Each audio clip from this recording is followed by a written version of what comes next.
तो वेलकम है गाइस। चलिए आज की वीडियो को शुरू करते हैं। आज के इस वीडियो में हम लोग हिस्ट्री जो सेमेस्टर 7 का है रांची यूनिवर्सिटी उसका MJ 16 का हम लोग पेपर करने वाले हैं, जिसका पेपर का नाम है कंटेम्प्रेरी इंडिया 1947 टू 2000 AD। ठीक है, तो आज की इस वीडियो में हम लोग पार्ट 2 करने वाले हैं। इससे पहले मैं पार्ट 1 में बता दिया हूँ कि आप लोगों को क्या क्या पढ़ना है, सिलेबस डिस्कस कर दिया हूँ और पार्ट 1 में कुछ इंपॉर्टेंट क्वेश्चन भी दिया हूँ। ठीक है, तो यदि आप लोग पार्ट 1 नहीं देखे हैं तो पार्ट 1 जाकर देख लीजिएगा, मैं उसका लिंक डिस्क्रिप्शन में दे दूंगा, चाहे आप मेरे चैनल पर जाकर देख सकते हैं।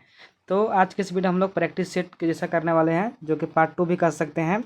मैं आप लोगों से पूछा था कि यदि आप लोग कमेंट करते हैं कि इसका एक भी बच्चा को कमेंट आएगा कि इसका पार्ट 2 चाहिए तो मैं वीडियो बना दूंगा। तो एक बच्चा ने यहाँ पर कमेंट किया कि इसका पार्ट 2 भी लाइए वीडियो को, MJ 16 का हिस्ट्री का। तो मैं उसका आज का पार्ट 2 करने वाले हैं और यह प्रैक्टिस सेट के जैसा होने वाला है। जिस प्रकार से आप लोगों का एग्जाम होगा उसी प्रकार से क्वेश्चन होंगे। जैसे आप लोगों का 1 मार्क्स वाले 5 होगा तो 5 क्वेश्चन है, और जो 5 मार्क्स वाले 2 होगा तो यहाँ पर भी 2 है, और 15 मार्क्स वाले जो 6 होगा जब आप लोगों को 4 बनाना पड़ता है। तो यहाँ पर मैं जिस प्रकार से आप लोगों का एग्जाम होगा सेम उसी पैटर्न में आप लोगों का क्वेश्चन लेकर आया हूँ।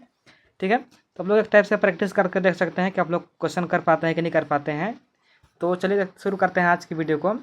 और इसमें कुछ यहाँ पर जो है VVI क्वेश्चन दिया हुआ है, तो इसको कर ही लीजिएगा। और पार्ट 1 नहीं देखें तो पार्ट 1 को देख लीजिएगा। ठीक है, क्योंकि मैं पार्ट 1 में काफ़ी जो क्वेश्चन जो आने की संभावना है एग्जाम में आप लोगों का, उसका मैं करा दिया हूँ वीडियो, तो पार्ट 1 देख लीजिएगा। यदि पार्ट 1 और पार्ट 2 देख लेते हैं तो आप लोगों का जो एग्ज़ाम है, जो एग्ज़ाम का क्वेश्चन आएगा वो यहीं से आएगा, इससे बाहर एक भी नहीं आएगा। ठीक है, तो देख लीजिएगा आप लोग, उसका मैं लिंक दे दूँगा डिस्क्रिप्शन में, आप लोग वहाँ से देख सकते हैं। तो सबसे पहले आप लोगों का सेक्शन ए में आता है 1 मार्क्स वाले 5 ऑब्जेक्टिव क्वेश्चन कर सकते हैं, 1 मार्क्स वाले रहते हैं। तो यहाँ पर पहला क्वेश्चन क्या है कि हैदराबाद रियासत का भारत में विलय किस सैन्य कार्रवाई के तहत हुआ था। तो आप लोगों ने सुना होगा ऑपरेशन पोलो। ऑपरेशन पोलो सरदार वल्लभ भाई पटेल द्वारा शुरू किया गया था। 13 सितंबर को शुरू किया गया था और 18 सितंबर को यह ख़त्म हो गया था। ठीक है, 13 सितंबर 1948 को शुरू हुआ था और 18 सितंबर 1948 को ख़त्म हो गया था। तो जब भारत आज़ाद हुआ था उस समय का वो हैदराबाद जो था वो अलग रियासत था, यानी कि कह सकते हैं कि एक अलग स्टेट था। वो किसी के साथ विलय नहीं होना चाह रहा था, वो चाह रहा था कि हम अलग इंडिपेंडेंस रहें, अकेले रहें और स्वतंत्र रहें। तो यहाँ पर सरदार वल्लभ भाई जो पटेल होते हैं वो क्या करते हैं, एक यहाँ पर ऑपरेशन शुरू करते हैं जिसका नाम होता है ऑपरेशन पोलो। तो उसी ऑपरेशन पोलो के द्वारा क्या करते हैं कि हैदराबाद जो होता है, हैदराबाद को भारत में मिला लिया जाता है। और यह कब हुआ था, सितंबर 1948 में शुरू हुआ था। ठीक है, मैं डेट भी बता दिया कि 13 सितंबर 1948 को शुरू हुआ था, जबकि 18 सितंबर 1948 को भारत में मिला लिया गया था हैदराबाद को। याद कर लीजिएगा। और ये भी पूछ सकता है कि ऑपरेशन पोलो किसके द्वारा शुरू किया गया था। तो ऑपरेशन पोलो का नेतृत्व सरदार वल्लभ भाई पटेल ने किया था।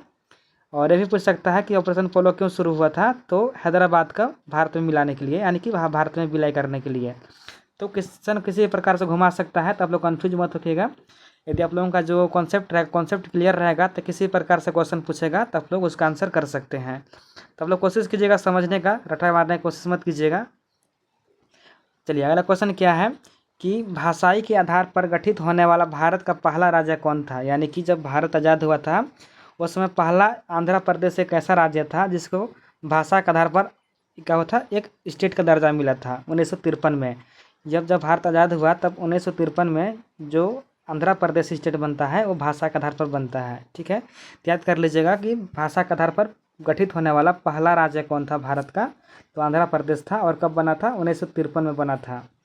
अगला क्वेश्चन क्या है कि भारत में भूदान आंदोलन, जो सुने होंगे आप लोग, भूदान मूवमेंट की शुरुआत किसने किया था। तो जो भारत में भूदान आंदोलन हुआ था उसको आचार्य विनोबा भावे ने, जो आचार्य विनोबा भावे थे उन्होंने भूदान आंदोलन का नेतृत्व करते हैं। और यह 18 अप्रैल 1951 को कहाँ से हुआ था, पोचमपल्ली, जो पोचमपल्ली था, पोचमपल्ली से क्या होता है शुरू होता है, जो तेलंगाना में भी स्थित है पोचमपल्ली। इसको विनोबा पोचमपल्ली भी अभी अर्थी में प्रेजेंट में कहते हैं। ठीक है, इसका नाम क्या प्रेजेंट में विनोबा पोचमपल्ली है।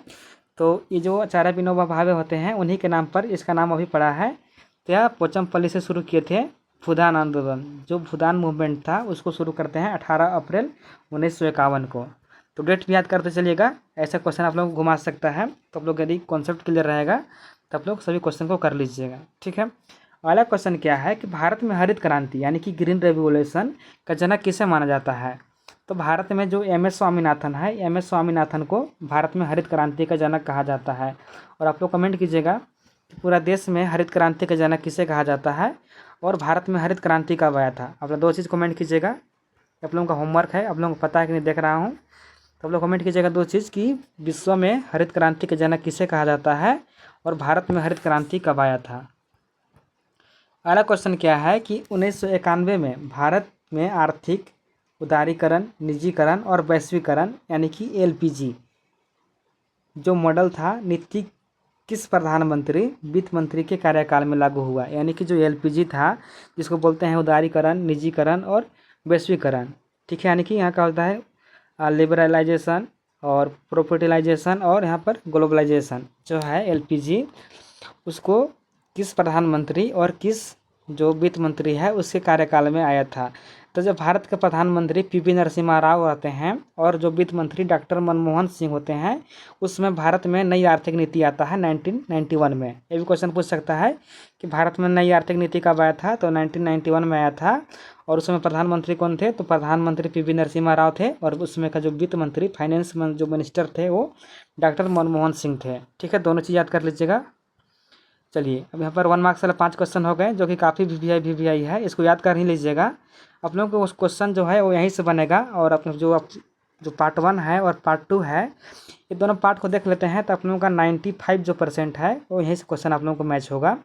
तो इतना आप लोग कर लेते हैं तो सभी का एग्जाम बहुत अच्छा जाएगा, ठीक है। तो ये आप लोग पर डिपेंड करता है कि आप लोग तैयारी किस प्रकार से करते हैं। चलिए अगला क्वेश्चन यहाँ पर क्या है कि गुट निरपेक्ष आंदोलन यानी कि non alignment movement NAM short में बोलते हैं, भारत की भूमिका पर संक्षिप्त टिप्पणी लिखें। तो यहाँ पर जो इसका आंसर है मैं शॉर्ट में करवा रहा हूँ समझने के लिए आप लोगों को। यदि आप लोग समझ जाते हैं तो इसका आंसर आप लोग खुद से लिख सकते हैं। तो देखिए, जो भारत ने गुट निरपेक्ष आंदोलन में महत्वपूर्ण भूमिका निभाया था, जब गुट निरपेक्ष आंदोलन हो रहा था उसमें भारत बहुत महत्वपूर्ण भूमिका निभाया था। उस समय जो प्रधानमंत्री थे वो पंडित जवाहरलाल नेहरू थे। भारत ने किसी भी सैन्य गुट में शामिल नहीं हुआ। यानी कि जब गुट निरपेक्ष क्या हो रहा था कि जब गुट निरपेक्ष आंदोलन हुआ था तो भारत जो था वो किसी में शामिल नहीं हुआ। वो क्या कर रहा था, वो स्वतंत्र, यानी कि वो विदेश नीति अपनाया और क्या बोला कि हम किसी में शामिल नहीं होंगे बल्कि हम स्वतंत्र रहेंगे, ठीक है। वो इंडिपेंडेंस रहने का फैसला किया और उस समय जो पंडित जवाहरलाल नेहरू थे वो प्रधानमंत्री थे। भारत ने विश्व में शांति, उपनिवेश और नक्सलवाद का विरोध किया, ठीक है। 1 मिनट, हाँ यहाँ पर देखिए, भारत ने विकासशील देशों के हित में का समर्थन किया।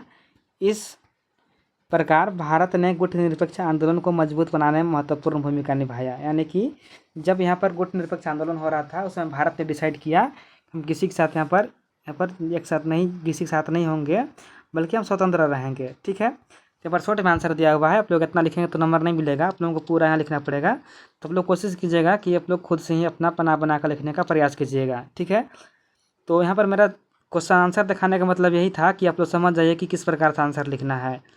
तो आप लोग ऐसा आंसर लिखेंगे तो नंबर बहुत अच्छा मिलेगा। और मैं यहाँ पॉसिबल नहीं है कि जितना आप लोग एग्जाम में लिखते हैं उतना मैं आप लोगों को क्वेश्चन आंसर करवा दूँ, क्योंकि ये जो PDF है बहुत लंबा हो जाएगा। ये 53-54 पेज का हो जाएगा PDF लंबा।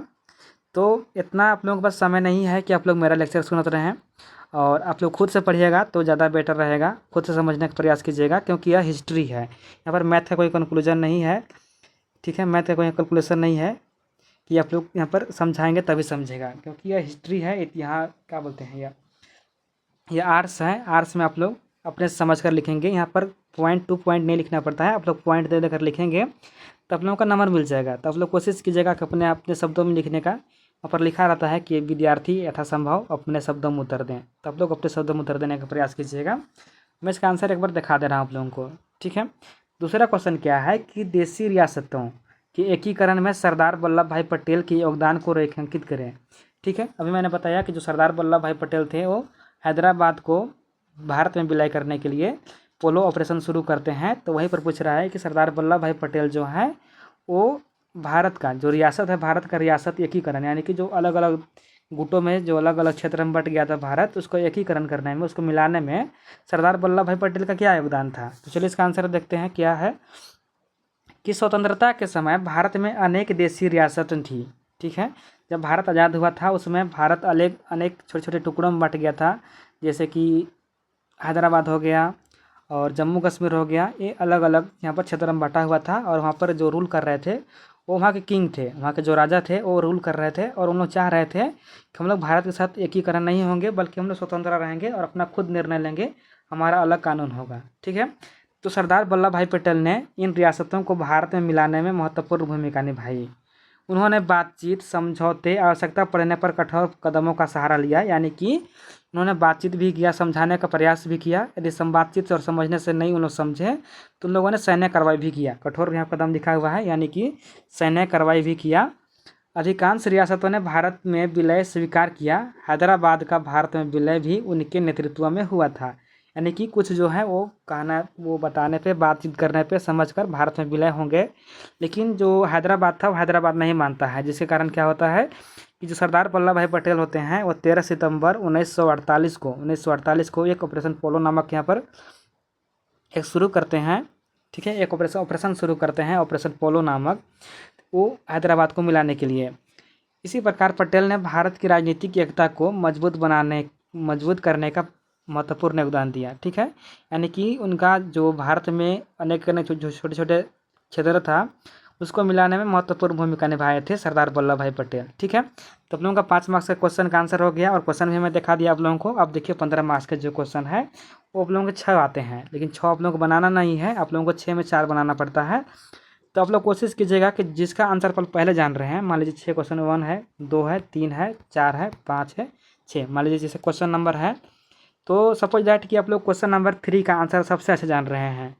ठीक है, मेरा कहने का मतलब है कि आप जिसका आंसर जान रहे हैं बहुत अच्छा से, जिसको आप लोग को लगता है कि इसका आंसर मैं बहुत अच्छे तरीक़े से कर सकता हूँ, तो फर्स्ट में उसी को लिखना है। जैसे आप लोग यहाँ पर सेक्शन बी लिखिएगा, सेक्शन बी में रहता है 15 नंबर वाले क्वेश्चन, तो सेक्शन बी लिखिएगा, उसके बाद क्वेश्चन नंबर 3 लिखिएगा। क्वेश्चन भी नहीं उतारना है, कुछ बच्चे क्या करते हैं कि क्वेश्चन उतारने लगते हैं, तो आप लोगों को क्वेश्चन नहीं उतारना है, आप लोगों को सेक्शन बी लिखना है और क्वेश्चन नंबर 3 लिखना है, उसके बाद आंसर लिखना है। ऐसा नहीं करना है कि क्वेश्चन नंबर 1 को ही शुरू करना है, ऐसा नहीं करना है।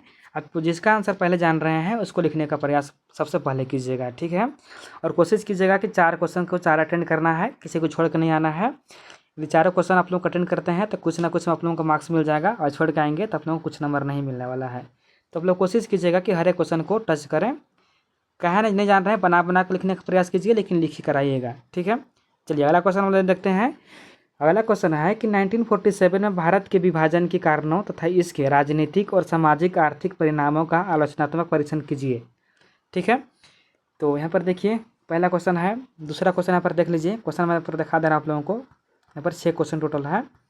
ठीक है, क्वेश्चन देख लिए, चलिए इसका आंसर देखते हैं। यहाँ पर गाइस फिर आप बात जान लीजिए कि यह जो आंसर है ये क्या है। आप लोगों का आंसर हिंदी में दिया हुआ है, और कुछ बच्चे जो होते हैं वो इंग्लिश में होते हैं। तो इंग्लिश वालों के लिए मैं कहूँगा कि आप लोग 9301483451 इसमें आप लोग व्हाट्सअप कर दीजिएगा। उसका जो नोट है, इसका जो क्वेश्चन आंसर का PDF है, उसको मैं ट्रांसलेट करके आप लोगों को हिंदी इंग्लिश में दे दूंगा।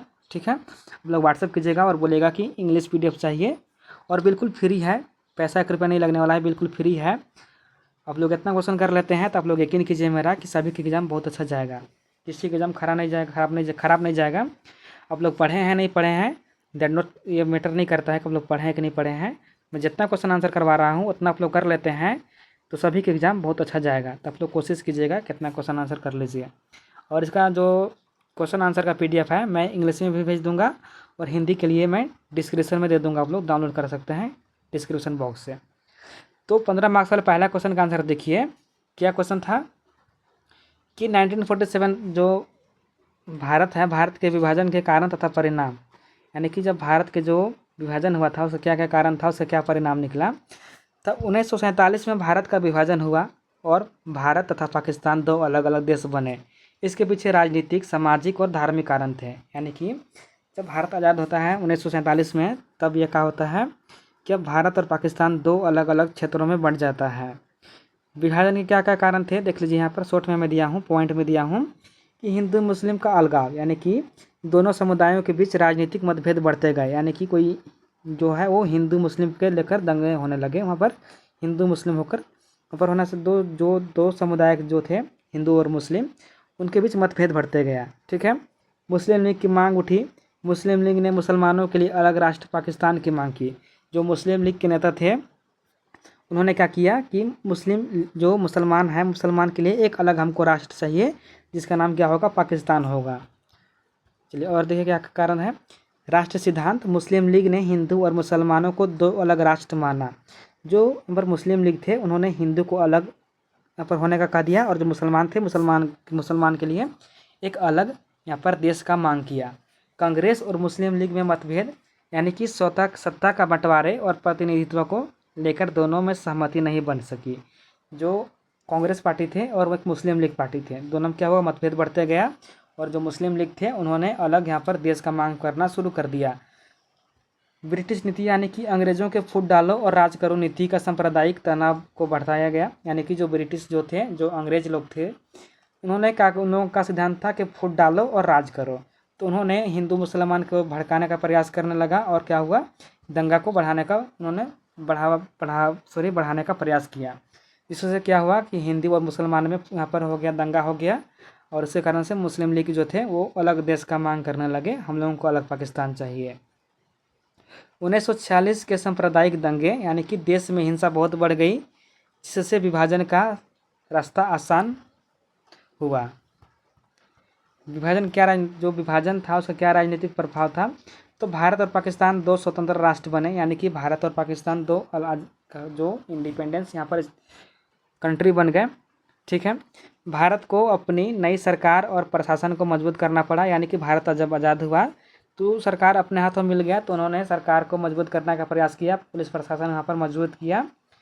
कश्मीर सहित कई समस्याएं उत्पन्न हो गई, यानी कि कश्मीर हो गया, हैदराबाद जैसे जो यहाँ पर जो क्षेत्र थे वो भारत में विलय होने का उन्होंने साफ मना कर दिया कि हम लोग भारत में विलय नहीं होंगे, हम लोग अलग ही रहेंगे। तो यहाँ पर कई समस्याएं उत्पन्न हो गया। भारत पाकिस्तान के बीच तनाव की शुरुआत हुई।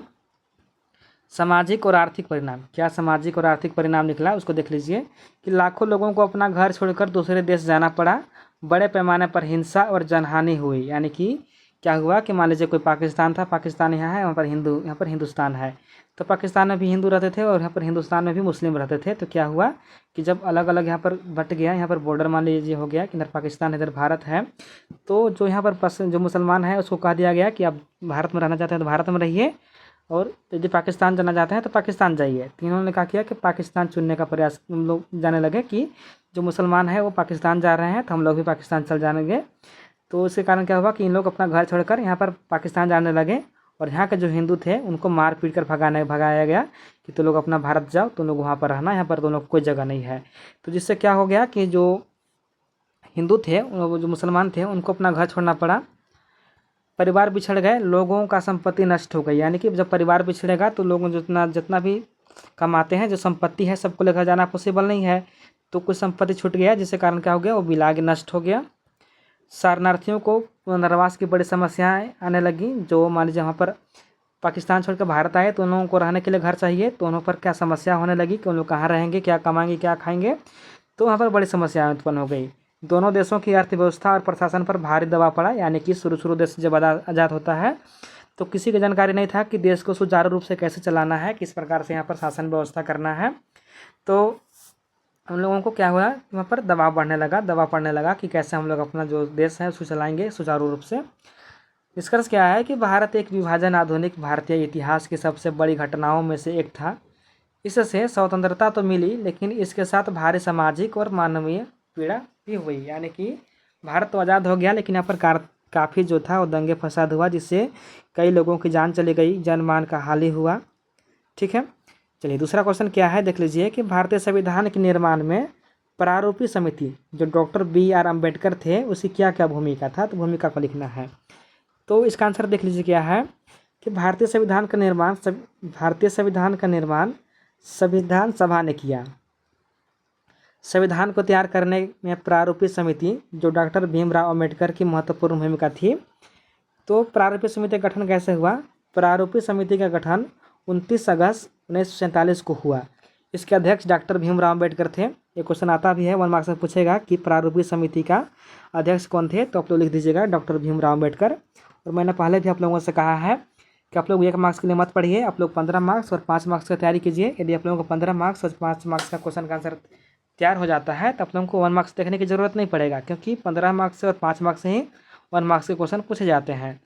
तो यदि आप लोगों का कॉन्सेप्ट क्लियर रहेगा तो आप लोग 1 मार्क्स वाला क्वेश्चन बना सकते हैं आसानी से। चलिए आगे देखते हैं आगे क्या है कि डॉक्टर भीमराव अम्बेडकर की क्या क्या भूमिका था। तो उन्होंने संविधान के प्रारूपों को तैयार करने में महत्वपूर्ण योगदान दिया। जो संविधान का प्रारूप था उसको तैयार करने में महत्वपूर्ण योगदान दिया उन्होंने संविधान के विभिन्न धाराओं को विचार किया। जो संविधान के धारा थे जिसको संविधान में ऐड करना था उसको क्या किया, विचार किया कि सही है या गलत है, इसका आने वाले समय में क्या इम्पैक्ट पड़ेगा। तो उन्होंने यहाँ पर जो है वो आगे के देखकर उन्होंने सोचा कि क्या प्रभाव पड़ेगा आगे आने वाले समय में, तो सभी को विचार किया, उसके बाद ही उसको ऐड किया। उन्होंने समानता और स्वतंत्रता के अधिकार पर जोर दिया।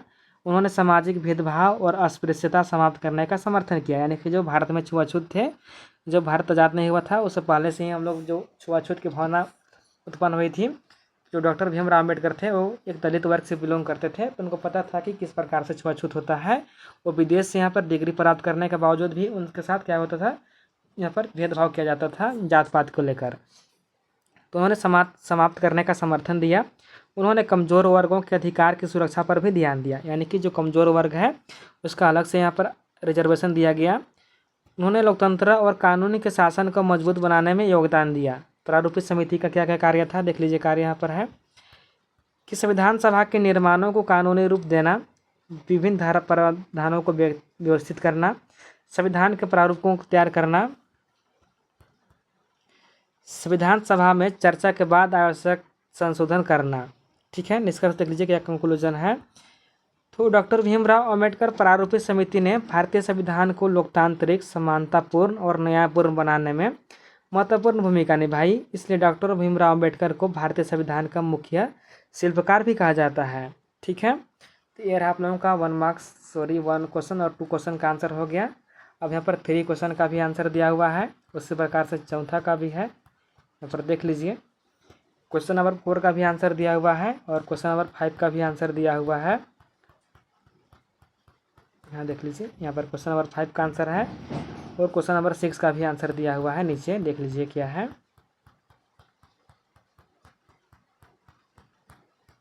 हाँ, यहाँ पर है, यहाँ पर देख लीजिए क्वेश्चन नंबर 6 का भी आंसर दिया हुआ है। तो आप लोग पढ़ लीजिएगा, समझ लीजिएगा। यदि समझ में नहीं आता है तो आप लोग कमेंट कीजिएगा कि समझ में नहीं आता है, हमको पूरा जो क्वेश्चन है उसका आंसर करवाइए, तो मैं अगले वीडियो में करवा दूंगा। कुछ बच्चे जो ऐसे होते हैं वो बोलते हैं केवल क्वेश्चन दे दीजिए और आंसर दे दीजिए, हम लोग खुद से पढ़ लेंगे। तो यदि आप लोगों को समझ में नहीं आ रहा है तो आप लोग कमेंट कीजिएगा कि समझ में नहीं आ रहा है।